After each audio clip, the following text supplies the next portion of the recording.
आज हम करप्शन पे और पॉलिटिकल करप्शन पे जो है वो डिस्कस करेंगे। जो इलेक्टोरल बॉन्ड्स थे, जो पॉलिटिकल पार्टीज जो है वो चंदा लेती थी अनजान लोगों से, उसको लेकर जो है वो सुप्रीम कोर्ट का एक बहुत बड़ा डिसीजन आया है। आपको याद होगा, मैंने चंद दिनों पहले जो है वो एक न्यूज़ अपडेट आपको बताया था, जिसमें मैंने बताया था कि किस तरह से जो है पॉलिटिकल पार्टीज़ को जो है वो इलेक्टोरल बॉन्ड के ज़रिए जो है वो चंदा आता है, और उसमें जो है वो बीजेपी जो है वो सरफहरिस्त थी, जिनको पिछले साल जो है 22-23 में जो है 1300 करोड़ के करीब जो है वो इलेक्टोरल बॉन्ड्स के जरिए जो है वो चंदा आया है पार्टी के लिए, जबकि कांग्रेस को जो है वो 250 से 300 करोड़ के करीब आया है आज से 2 साल पहले। लेकिन इस जो पिछला साल है उसमें जो है उनको 200 करोड़ से भी जो है वो कम पैसा आया था। उसमें मैंने आपको भी बताया था कि ये जो है मसला सुप्रीम कोर्ट में जो है वो चल रहा है, और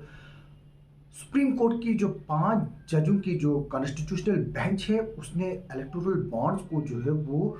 स्टक डाउन किया, और जो स्टेट बैंक ऑफ इंडिया है उसको बोला कि वो अब के बाद जो है पॉलिटिकल पार्टीज को जो है वो इलेक्टोरल बॉन्ड्स इशू नहीं करेगी, और साथ में पॉलिटिकल पार्टीज को ये भी बोला कि जो पैसा इलेक्टोरल बॉन्ड से आया है किस किस ने दिया है वो चीज़ें भी जो है वो डिस्क्लोज की जाए।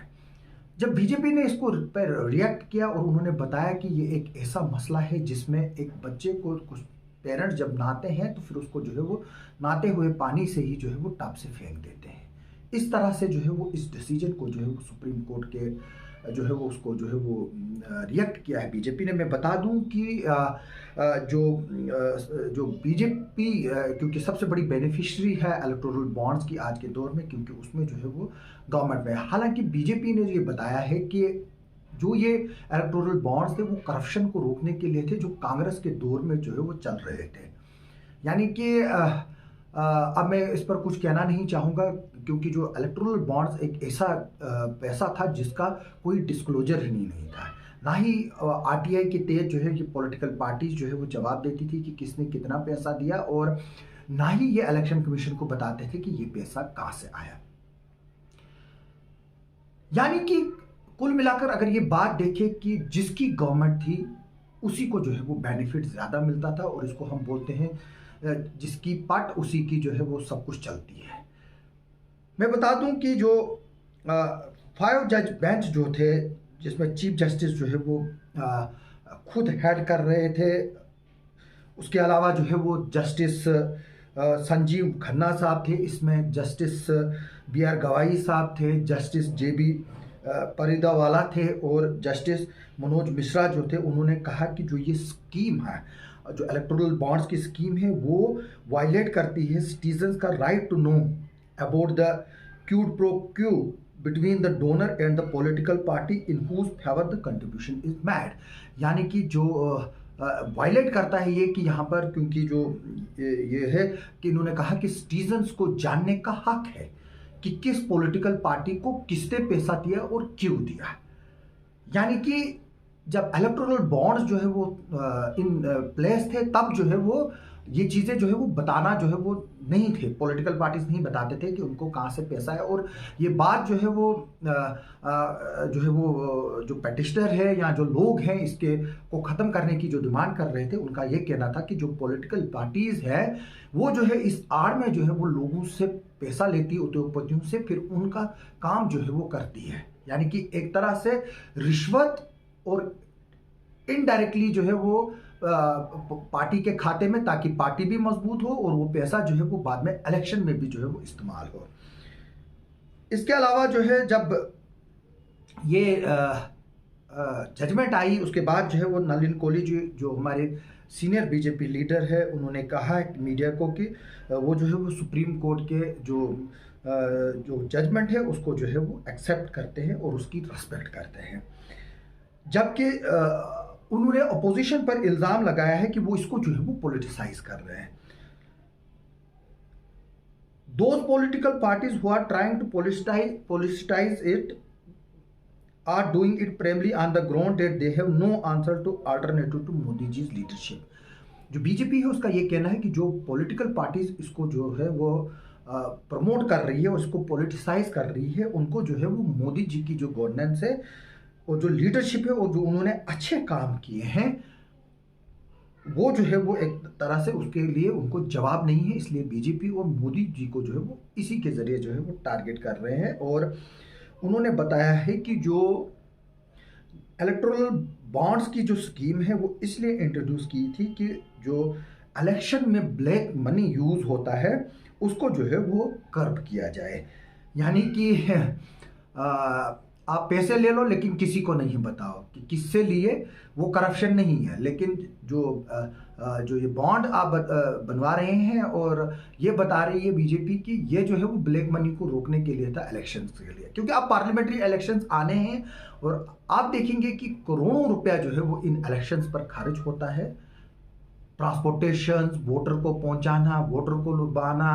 तकरीरें करना, डिजिटलाइज करना, मीडियालाइजेशन करना, इनफैक्ट कि सोशल मीडियाज को भी जो है वो पैसे देकर जो है वो अपने वीडियोस को प्रमोट किया जाता है, जिसको बूस्टिंग कहते हैं। उसमें भी जो है वो पॉलिटिकल पार्टी जो है वो पीछे नहीं हट रही है। मैं आपको बता दूं कि जो फार्मर जो इसमें जो बीजेपी के लॉ मंत्री है रविशंकर प्रसाद जी, उन्होंने कहा है कि बीजेपी जो है वो रेस्पेक्ट करती है सुप्रीम कोर्ट के वर्डिक्ट को, और गवर्नमेंट जो है वो जो जजमेंट आई है उसको जो है वो अभी पूरी तरह से पढ़ेगी, फिर उसके बाद ही जो है वो फाइनल डिसीजन लेगी और बताएगी कि उनका क्या स्टैंड है। इसमें बताया है कि centre would be in position to give a structured reply only after reading the judgement, यानी कि अभी तक जो है वो उन्होंने जजमेंट जो है वो नहीं पढ़ी है। इन्होंने ये भी बताया है कि the parties whose DNA is based on corruption and bribery should not be saying such things, यानी कि उसने बताया जो कांग्रेस है इनडायरेक्टली बताया कि जो कांग्रेस है उनका डीएनए जो है वो करप्शन और ब्राइबरी पे ही जो है वो चलता आया है, और उनको जो है वो इस चीज़ पर कमेंट ज़्यादा नहीं करने चाहिए। मतलब कांग्रेस पर ही उन्होंने जो है वो इल्ज़ाम लगाया, और उन्होंने कहा है कि कांग्रेस जो है वो फंड्स रिसीव करती थी through electoral bonds, in essence a bribe to the BJP, यानी कि जो है वो कांग्रेस जो है वो पैसा जो है वो करप्शन का लेती थी, ब्राइब लेती थी, लेकिन बीजेपी जो है वो इस तरह की एक्टिविटीज़ में मुलविस नहीं है। अब देखना होगा कि इस पर जो है वो आगे चलकर जो है वो पॉलिटिकल पार्टीज जो है वो क्या बताती हैं इसको लेकर, और कब जो है ये इम्प्लीमेंट होगा, और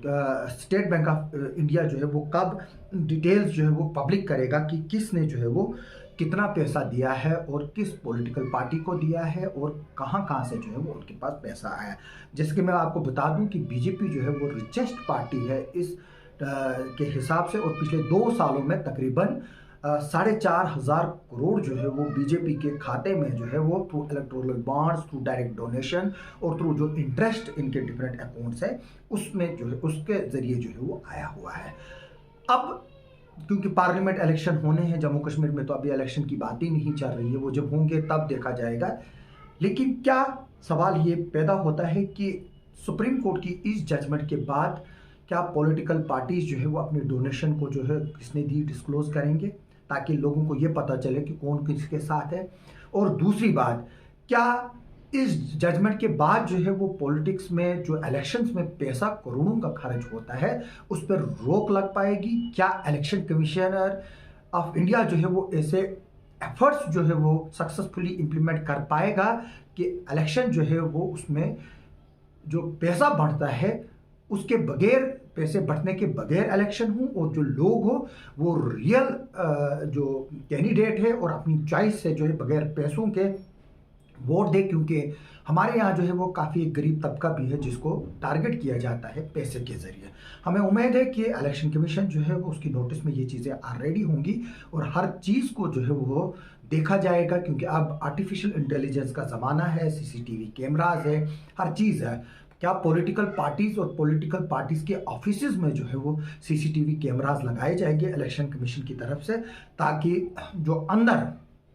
गेमें होती है और जो बिक्री होती है पैसों को लेकर उस पर नज़र रखने के लिए हमारी इस पर आइंदा भी नज़र रहेगी। आप सबका सुनने के लिए और देखने के लिए बहुत बहुत शुक्रिया।